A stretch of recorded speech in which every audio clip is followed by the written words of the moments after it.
The Black Sisters, a trio of powerful women bound by blood and divided by fate.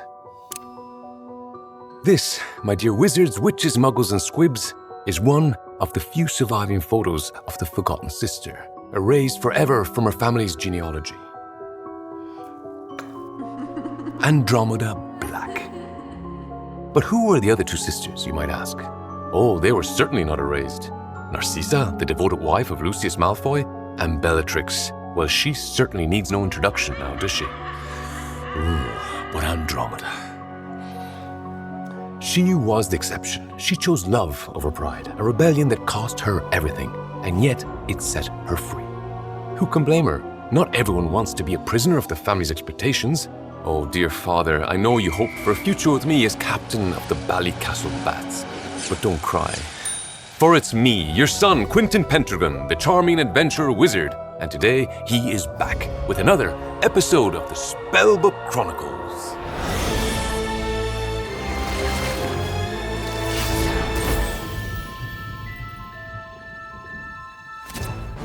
This story begins long ago, with the union of two noble wizarding houses, the Blacks and the Rosiers.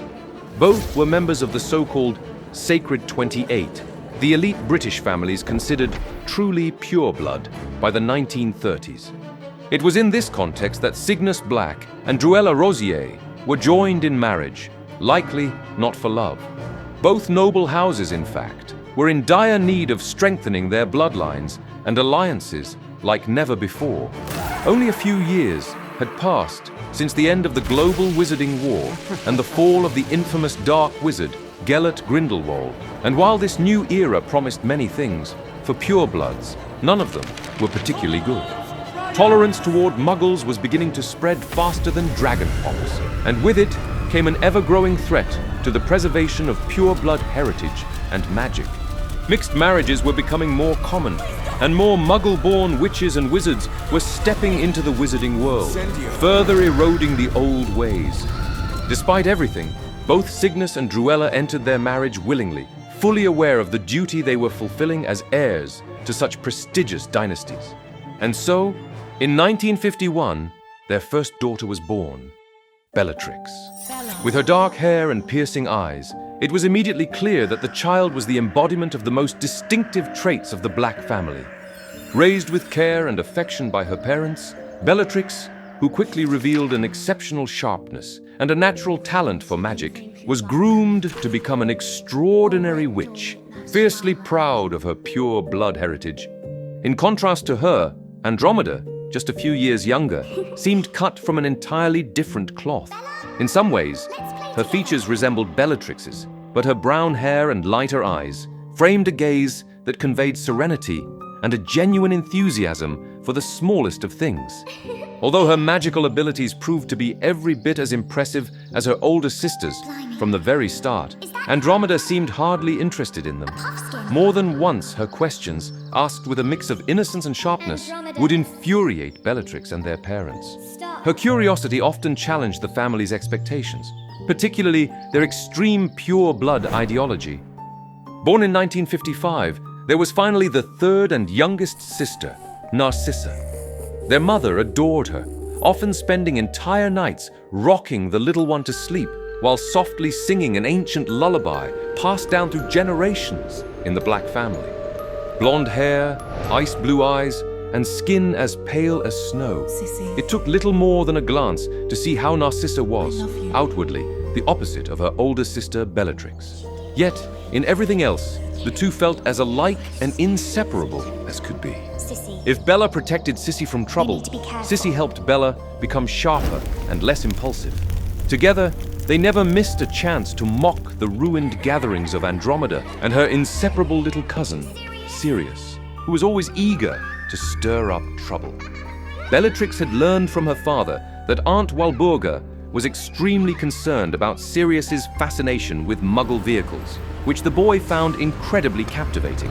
It must be said, however, that Andromeda loved to stir the pot and feed such gossip to the family. Seeing their eyes widen at the mere mention of the word Muggle was an endlessly satisfying spectacle. Despite their differences, however, one thing remained undeniable. the three sisters shared a deep and unshakable bond of affection. The days passed, and with the arrival of the summer of 1962 came Bellatrix's official invitation to attend the Hogwarts School of Witchcraft and Wizardry. Girls, come along. And so, Cygnus and Druella knew the time had come. On a warm August morning, the two parents gathered their three daughters to present them with an object they claimed to be of utmost importance. It was a box, crafted partly from goblin-wrought silver. Now that their eldest would be heading to Hogwarts, they said, this box would symbolize their sisterhood. Soon, all three of them would be witches in their own right, and more than ever, it would be crucial that their bond remained unbroken. The box was divided into 3 sections, so that each of them, during their future years at Hogwarts, could hide within it something that, to them, would represent the most treasured of memories. And if at any point in the future they wished to reopen the box, they would have to do so together. Each of them would need to seal one of the 3 locks with a specific charm, one that each would keep secret until the time came when they would decide together to unlock it. The sisters promised their parents that nothing and no one would ever come between them. They would remain united, always. The House of Black took great pride in claiming that, for generations, every member of their family had been chosen by the Sorting Hat to join Slytherin at Hogwarts. And after Bellatrix, who was sorted without hesitation, Andromeda followed a few years later. It is said, however, that the Hat was more uncertain with her, and it's likely that Slytherin was chosen at her insistence. Perhaps deep down, Andromeda didn't want to disappoint her family. Perhaps she didn't want to disappoint her elder sister. Or maybe she simply wanted to stay close to her, despite everything. As expected, Narcissa followed her 2 sisters into Slytherin, and for those first years at Hogwarts School of Witchcraft and Wizardry, their bond only grew stronger, one fond memory after another. At the castle, each of the 3 sisters had the chance to hone their skills and nurture their talents. Bellatrix, in particular, quickly proved to be a brilliant duelist, thanks in part to the rigorous training in the dark arts her parents had subjected her to from a young age. It didn't take long for Bellatrix to claim the top spot in the school's dueling club. If Bella excelled in defense against the dark arts, Andromeda was perhaps the brightest charmed student of her year. In particular, she displayed unparalleled talent in healing magic. A more amusing anecdote tells of how she would use her mastery of spells to annoy her messier dorm mates, proving to be exceptionally skilled in cleanliness and household charms. According to her future daughter, Nymphadora, Andromeda was extraordinarily adept at the pack charm, effortlessly getting items to fit neatly into place, even coaxing socks to fold themselves. Narcissa, on the other hand, like Bellatrix, quickly showed her aptitude for the dark arts. Although she wasn't as exceptional a duelist as her sister, Bella soon noticed her natural talent for occlumency, the magic that shields one's mind from legilimency, preventing others from accessing or influencing thoughts and feelings. But Narcissa's heart did not beat for the dark arts like her sister's. For unexpectedly, a feeling she had never known before began to surprise her little by little. His name was Lucius, and his charm and gentle manners had won the girl's heart. Moreover, not only was he a fellow Slytherin, but he was also one of the brightest students at Hogwarts, with a promising career ahead of him, and the heir to one of the most important families among the Sacred 28, the Malfoys. Surely her parents could have no objections. When Bellatrix and Andromeda learned of little Sissy's engagement, they could do nothing but be happy for her. But as we know, love, when it's real, is not a feeling one can command. It was an autumn day when Andromeda, engrossed in her studies, received an enchanted note. Whose is this? The girl was taken completely by surprise. It was a declaration of love. Tonks? Edward Tonks, known to everyone as You Ted, can't be serious. a Hufflepuff boy she had occasionally chatted with, Hello there. but whom she had never thought much of. Or maybe she was wrong. For Merlin's sake. Did you know that exclusive Spellbook Chronicles booklets are now available? Ancient volumes filled with secrets just like the ones hidden in the restricted section. But instead of hiding from Madame Pince, all you need is a click. This Muggle technology is amazing. Each booklet contains one of the most beloved stories from the series, enriched with exclusive images. So, what are you waiting for? Start collecting them all. Your support is invaluable. Not only will you enjoy the magic, but you'll also be supporting the channel, allowing us to keep bringing you the most amazing stories, like the one in this episode. So, enjoy the show. Half in jest, half for fun, Andromeda agreed to go out with Ted, who surprised her with his enthusiasm and his outlook on the world. Muggles are weird. She had never really explored the perspective of a Muggle-born wizard before. He told her the most absurd things. Who could ever believe that the most popular sport among Muggles wasn't Quidditch, but a ridiculous game called soccer? They play soccer. Andromeda couldn't stop laughing. I swear. Being with Ted reminded her so much of the days spent with her cousin Sirius. Being with him had shown her how much, in those last few years, she had conformed to become the Slytherin witch the Black family had raised her to be. In order not to break a bond, she had chosen to be the sister that Bella and Sissy wanted her to be. First with Sirius, now with Ted. Andromeda had remembered what it meant to be herself. It was in that moment that the girl realized it was time to fill the keepsake box her parents had given her. It's time. She was happy. Happier than she had been in a long time. At last. The letter Ted had sent her that day, declaring his love, as well as the flower he had given her on their first date, represented the most precious memory. Not just because it symbolized her love, but because it represented her true self. And so it was, after sealing her own item inside the box, that Andromeda realized she was the last of the three sisters to place her treasure within. What had Bellatrix and Narcissa sealed away? Perhaps one day she would find out. Perhaps. Andromeda had made her choice, and her sisters needed to know. If their bond was truly genuine, if it wasn't just a facade, they would understand. Bella? And so, Sissy? she told them the truth. Ted and I, well... She and Ted Tonks, a Muggle-born, I think I love had fallen him. in love. If Narcissa's eyes revealed fear and uncertainty, What? Bellatrix's gaze showed nothing but pure hatred. You're not my sister. She spat, her voice dripping with contempt. But Andromeda stood strong, unyielding.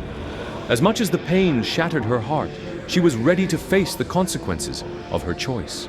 Deep down, she had always known that her family would never understand, not even her sisters. When the news reached them that summer, Cygnus and Druella ordered their daughter to sever ties with that filthy mudblood who, in their eyes, not only tarnished their name, but would forever disgrace the proud, pure blood heritage of their house. You don't get it. But Andromeda didn't care. And so, shortly after the end of her 7th year at Hogwarts, when she announced her marriage to Edward Tonks, the inevitable happened. Andromeda Black was disinherited. Her name was burned off the family tapestry at number 12 Grimold Place and permanently erased from the family tree. For the Black family, Andromeda had never existed. Bellatrix and Narcissa never spoke to her again. Andromeda had betrayed them, just as she had betrayed everything they had been raised to uphold. Why dishonor their origins? Why disgrace their very magical nature by mingling their noble blood with something so filthy and unnatural? For the Blacks, pity could not be tolerated, and so their sisterhood came to an end. After their marriage in 1973, Andromeda and Ted had a daughter, Nymphadora, a name chosen by her mother. Nymphadora. The little girl, I like it. who would later be sorted into Hufflepuff, just like her father, would go down in history as one of the most promising and skilled Aurors. Her heroic deeds would become foundational during the rise of the Dark Lord in the Second Wizarding War. Narcissa, to her delight, married Lucius, with whom she was able to have a male heir, Draco. Come. Bellatrix eventually married Rodolphus Lestrange, a fellow wealthy pure-blood and Slytherin, driven by the obligation to uphold her family's pro-pure-blood mentality and traditions. Unlike her sisters, however, she never showed any love or affection toward her husband. She never spoke of him in conversation, nor did she bear him any children. When the First Wizarding War broke out, Bellatrix and her husband became Death Eaters, as did Lucius, fighting for the Dark Lord. My lord. To Bellatrix, He represented a new era, a chance to safeguard the purity of her family once and for all. It is unclear why, but unlike Bella and Lucius, Narcissa never officially became a Death Eater, perhaps preferring instead to focus on her family and the upbringing of little Draco. Demonstrating her loyalty and skill, the Dark Lord chose Bellatrix to be one of his closest servants, personally training her in the most powerful and secretive dark arts.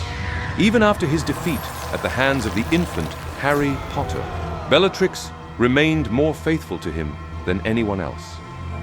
After the fall of the Dark Lord, the witch felt every certainty and hope crumble. It couldn't end like this. It shouldn't. On October 31st, 1981, Bellatrix and a group of Voldemort's followers managed to avoid capture and execution. In their desperate bid to find and revive their master, the group kidnapped 2 Aurors and members of the Order of the Phoenix, Alice and Frank Longbottom, who had just become parents to Neville Longbottom. It was against them that Bellatrix unleashed every ounce of her despair and fury. With violence, the Cruciatus curse was unleashed upon the couple, tortured to the brink of exhaustion. Bellatrix sought information about the whereabouts of the Dark Lord, information the Longbottoms could never have known. The pain, pushed beyond any limit, drove the couple to madness. Frank and Alice were placed in the Janus Thicky ward for irreversible spell damage at St. Mungo's Hospital for magical maladies and injuries. And due to the extreme torture they endured, they were left unaware that they had a son together. Dad? This crime ignited a wave of fury across the wizarding community, so intense that the Ministry of Magic faced critical pressure to apprehend those responsible. When Bellatrix was captured, she was tried before the Council of Magical Law and sentenced to life imprisonment in Azkaban. Unlike many other Death Eaters, she did not deny her loyalty. Bellatrix proudly declared her unwavering allegiance to Voldemort and insisted she would wait for his return.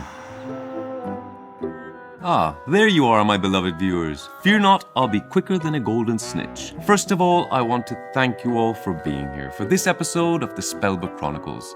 And if you think Quentin Pendragon is charming enough to deserve your generous support, you might consider leaving a like. And I highly recommend subscribing to the channel too, clicking the bell icon to make sure you don't miss a single episode. And why not, joining the channel to get priority access to every new video for just a couple of galleons. So, what are you waiting for? Years went by, and in 1986, Andromeda returned to Hogwarts School of Witchcraft and Wizardry under unexpected circumstances. Her daughter, Nymphadora, was in her 3rd year, and the invitation to attend a grand ceremony celebrating the school's founding gave Andromeda an opportunity she had long awaited. She resolved to confront her past once and for all by reclaiming the Keepsake Box her parents had gifted to her and her sisters, which had been lost for many years. With the help of her daughter, Andromeda unraveled the secrets of the enchanted locks after recovering the box, which Bellatrix had meticulously hidden in the dueling club room. Andromeda opened the first lock, her own, by pointing the wand and focusing on her happiest memory. After countless attempts, and with the assistance of Albus Dumbledore, the witch finally uncovered the secret to unlocking her sister's locks. The soft strains of the Black family lullaby opened Narcissa's one, while the elder sisters demanded a blood payment. When the box finally opened, Andromeda gazed upon the most cherished memories her sisters had hidden away. For Sissy, it was the Malfoy family brooch, a gift from Lucius during their courtship, symbolizing her worthiness to join his family. In the end, she too had chosen love. Bellatrix, however, had left no such trace of sentimentality. Whatever her treasure had been, she had ensured its destruction, leaving only a pile of ash behind. What memory were you trying to bury, Bella? Andromeda often found herself silently wondering over the years. Without a word, she gathered the ashes left behind, carefully placing them in a small vial, a token she would carry with her always. Oh, Bella. Deep in her heart, Andromeda knew the truth. Whatever her sister had sought to destroy, it had been something too profound to truly vanish. No matter their differences, their ideologies, or even the hatred that had come between them, Bellatrix, Andromeda, and Narcissa would always share an unbreakable bond. They were sisters, and nothing could ever change that. And so our journey through the mysteries of the Black family ends here for today. But fear not, like a trip with a time turner, we'll go back and forth through the ages, exploring forgotten stories and hidden secrets. So don't lose sight of me. Until our next adventure, my daring explorers.